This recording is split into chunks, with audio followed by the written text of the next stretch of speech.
the Wadawurrung Balak people. Their neighbours are the Bengala Balak people from the Bellarine Peninsula and the Ywangi people from the Yuyangs. The Moorabool River, the Barwon River, the escarpment, the Barrabool Hills. That was the centre of their universe.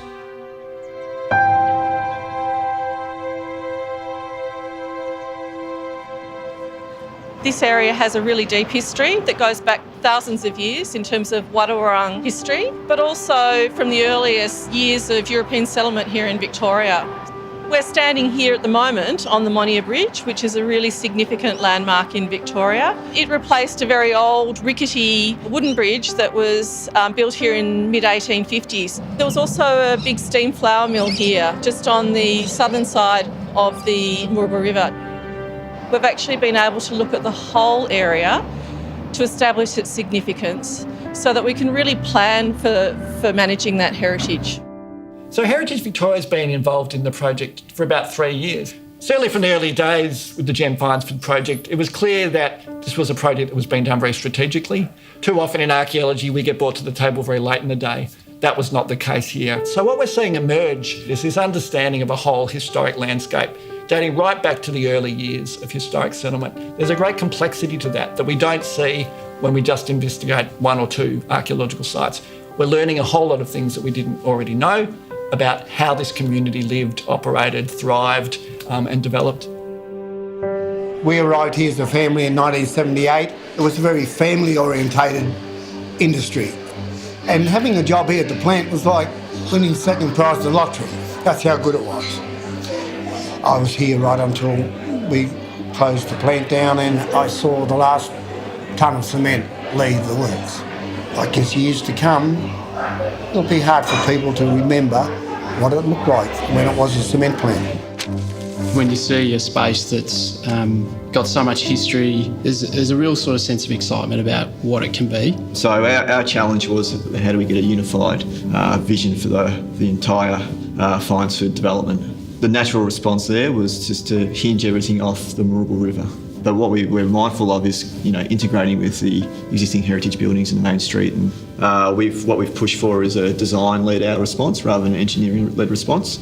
Probably the greatest thing about it is that it presents challenges, but it presents so many opportunities out of those challenges. The amount of industry that was in this size of site left some significant problems that had to be addressed for the site to successfully go through the environmental audit process, to gain its statements of environmental audit. In this particular area of the site, there were a large number of waste dumps as part of the previous works. And so the contamination in the soil and the groundwater was possibly at its highest level. In addition to that, there was quite a lot of concrete, both in the form of old structures and foundations, plus waste concrete that was here in stockpiles. One of our objectives was to try to remediate that material to an acceptable standard that we could reuse it on the site.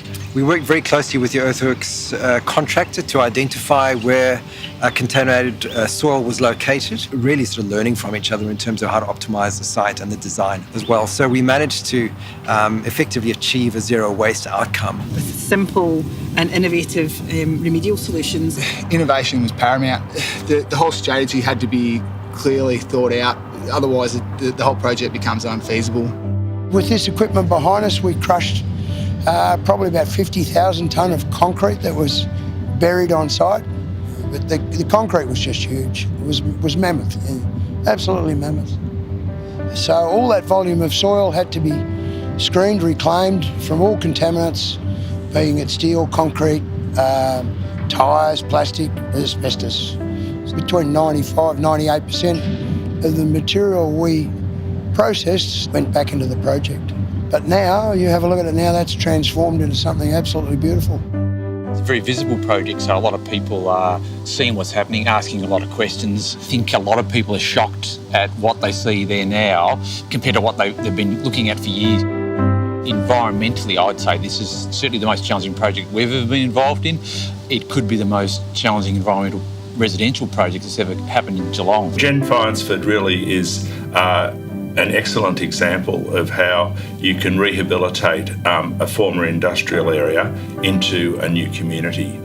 We've had a very robust consultation process in talking about the future of that area. What we'll see is a new community being created, but also a number of amenities that take advantage of the particular natural setting in that location.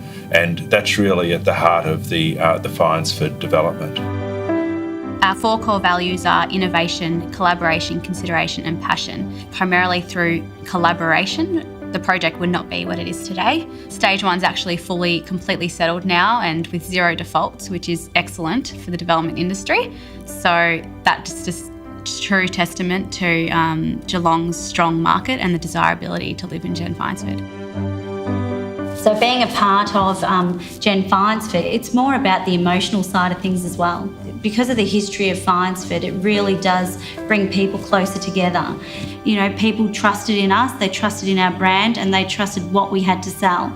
And as you can see now today, looking around, some spectacular, beautiful homes from Melbourne's leading builders.